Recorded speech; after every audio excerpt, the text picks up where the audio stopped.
प्रिय विद्यार्थियों, हम घनानंद को पढ़ रहे हैं।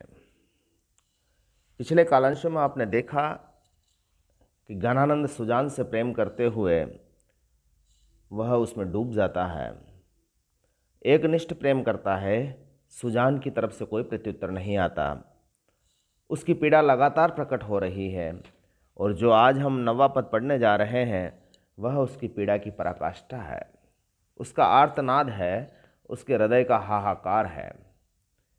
घनानंद की जो प्रेम विहल करने वाली रचना, जो सुजान सागर से यह अंश लिया गया है, जिसमें प्रेम की आत्मानुभूत पीड़ा उस रीतिकालीन कवि के श्रृंखला में उन्हें विशिष्ट बना देती है। क्या कहते हैं वो सुनिएगा। घनानंद कहते हैं कि भय अति निठुर मिठारी पहचानी डारी, यही दुख हमें जग लागे हाय हाय है। तुम तो निपट निर्दयी गई भूल सुधी, हमें सुल सैलनी सो क्यों हूँ न भुलाए है। कि मीठे मीठे बोल बोली ठगी पहले तो तब, अब जी जारत कहो तो कौन न्याय है। सुनी है कि नाही यह प्रकट कहावती, जो काहू कल पाए है सो कैसे कल पाए है। निष्ठुर निर्मोही सुजान के प्रति अपनी पवित्र प्रेम भावना को दर्शाते हुए घनानंद कहते हैं कि हे सुजान, मैं तुम्हें और तुम्हारी प्रीत को हृदय से क्षण भर भी नहीं भुला सका।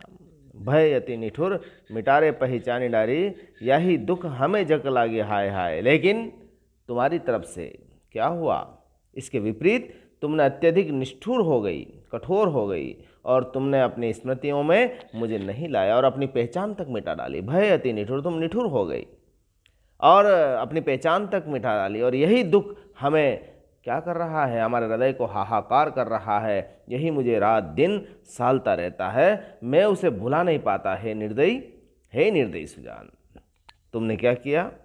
तुम तो निपट निर्दयी गई भूल सुधी, हमें सुल सैलनी सो क्यों हूँ न भुलाए है। और तुम्हारी निर्दयता की पराकाष्ठा देखिए कि मेरी सुधी को भुलाया, लेकिन मैं इन प्राणों को क्या करूं जो मुझे कांटों के जैसी असहाय पीड़ा विरह में दे रहे हैं। हमें सूल सैलनी सो, शूलों की जैसी कोई सेज हो, कांटों की सेज हो, और कांटों की भांति मुझे कोई असहाय पीड़ा देने वाली तुम्हारा विरह है, और उसको मैं कैसे भुला सकता हूँ। तुमने तो निष्ठुरता धारण कर ली। यानी आशय क्या है कि सुजान, तुमने तो मुझे भुला दिया, किंतु मैं तुम्हें क्यों नहीं भुला पाता हूँ, मैं तुम्हें क्यों याद कर करके दुखी होता हूँ, मुझे खुद समझ में नहीं आता है। फिर वो आगे बड़ा उपालंब भाव से कहता है कि मीठे मीठे बोल बोली ठगी पहले तो तब, अब जी जारत कहो तो कौन न्याय है।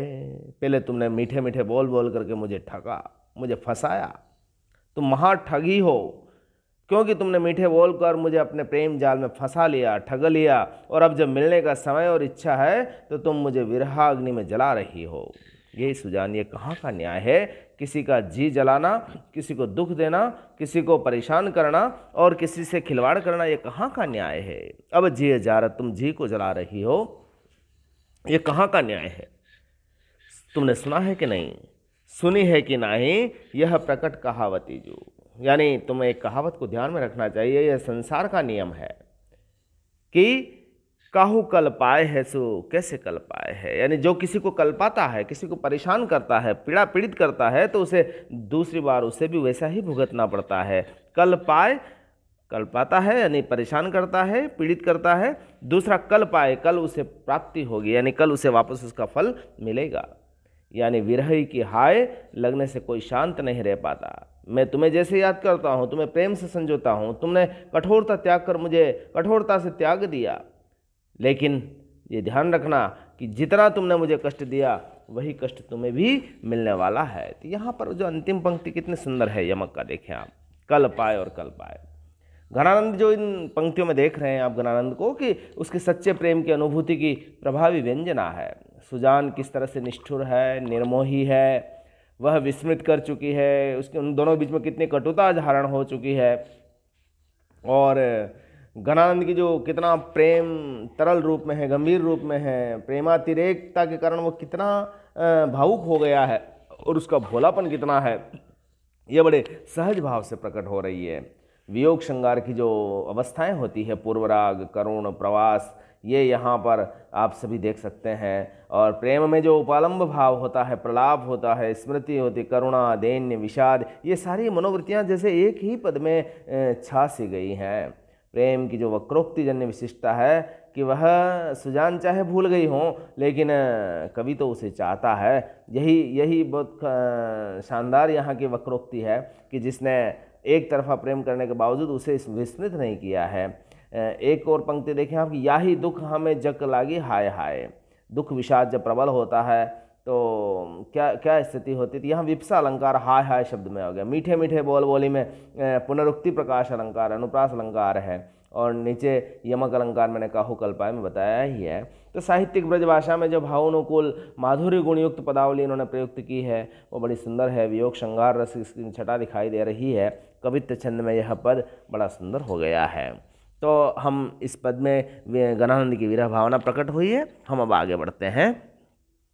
ऐसा ही एक और पद है जिसमें वह अपनी मौन पुकार के साथ मन के आवारापन को दर्शा रहे हैं और अपनी जीवन धारा प्रिया सुजान को याद कर रहे हैं। और उसके बिना कवि का जो मन प्राण पवन की भांति भटकता रह रहा है और पपीहे की भांति कैसे पीऊ पीऊ की पुकार मचा रहा है, यह देखें आप कि विकल विषाद भरे ताहि की तरफ तकी दामिनी हूँ लह की बह की वो जरियो करे।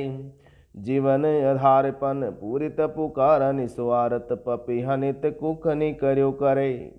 कि अथिर उदेग गति देख के आनंद गान पीन बिडर्यो सुवन विधि निरयो करे।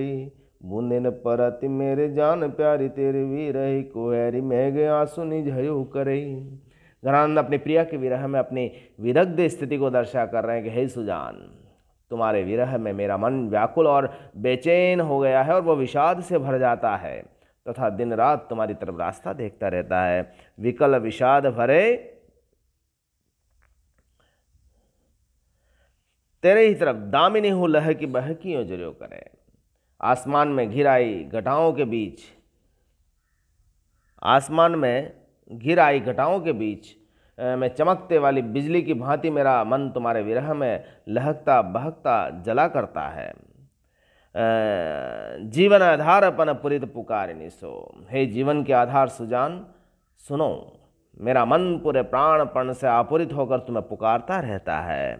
आरत पपीहा नित्य की नहीं करो। और जैसे कोई पपीहा अपने प्रिय की याद में पीऊ पीऊ की ध्वनि से अपनी पुकार को करता है और विरह में दग्ध रहता है, वैसा ही मेरे प्राण तुम्हारे विरह में तुम्हें पाने के लिए पीऊ पीऊ की पुकार मचा रहे हैं। तो देखें आप, जैसे कोई बारिश होती है और पपीहा बोलता है तो उसकी आवाज़ को उसने अपने प्रिय पर समर्पित किया कि उसकी आवाज़ भी वह अपने प्रिय के विरह में व्याकुलता को दर्शाती है। तो ठीक वैसे ही मेरे जो अंदर हृदय में जो प्राण है वो विषाद भरे हुए हैं और वो तुम्हारी तरफ ही देख देख करके अंदर से आर्तनाद करते हैं। आगे क्या कहते हैं वो कि अथिर उदेग गति देख के आनंद गन पौन विड़र्यो सुवन विथि नीरर्यो करे। और इधर क्या हो रहा है कि हे सुजान, तुम्हारे विरह में मेरा मन अस्थिर हो गया, उद्वेग गति से भर उठा है और स्वयं पर अपना वर्चस्व नहीं रख पाने के कारण मेरा मन भी पवन की भांति वन और गलियों में भटकता फिर रहा है। अथिर हो गया मतलब अस्थिर हो गया, उद्वेग गति, उसकी गति उद्वेगपूर्ण हो गई है। और ये आनंदगण कह रहे हैं कि पौन बिडरियो, पवन की भांति पवन के अस्थिरता के कारण वह अपने आप पर नियंत्रण नहीं पार पा रहा है और सो विधि नहीं रजो करे, गलियों में इधर उधर भटकता फिर रहा है।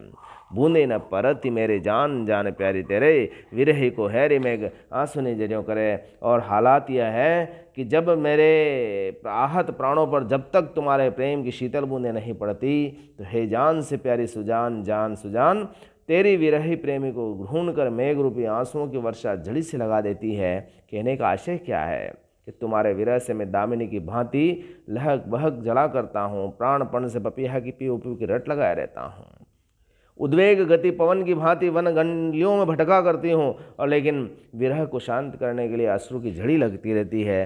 तो बूंदे न परती मेरे जान, ये बूंदे नहीं पड़ रही बल्कि आंसुओं की झड़ी। एक तरह से वर्षा ऋतु के समय एक विरही युगल की क्या स्थिति हो सकती है, एक प्रेमी की क्या स्थिति हो सकती है, उसको यहाँ पर आलम्बन रूप में ग्रहण करके कवि अपने सुजान के साथ एकात्म स्थापित कर रहा है। तो इस पद में आपने देखा कि दामिनी की भांति लहकना, पपीहा की भांति कुहुकना, पवन की भांति भटकना, मेघों की भांति अश्रु वर्षा करना आदि अनुभवों की जो स्वाभाविक व्याख्या यहाँ पर हुई है, उद्वेग, स्मृति, अभिलाषा, विषाद, दीनता आदि भाव संचारियों की भी सृष्टि यहाँ पर हुई है। विप्रलंब श्रृंगार यानी वियोग श्रृंगार की सुंदर व्यंजना यहाँ पर है। उपमा अलंकार यहाँ दिखाई दे रहा है, कवित्व छंद में है और भाषा पहले की भांति ब्रज है।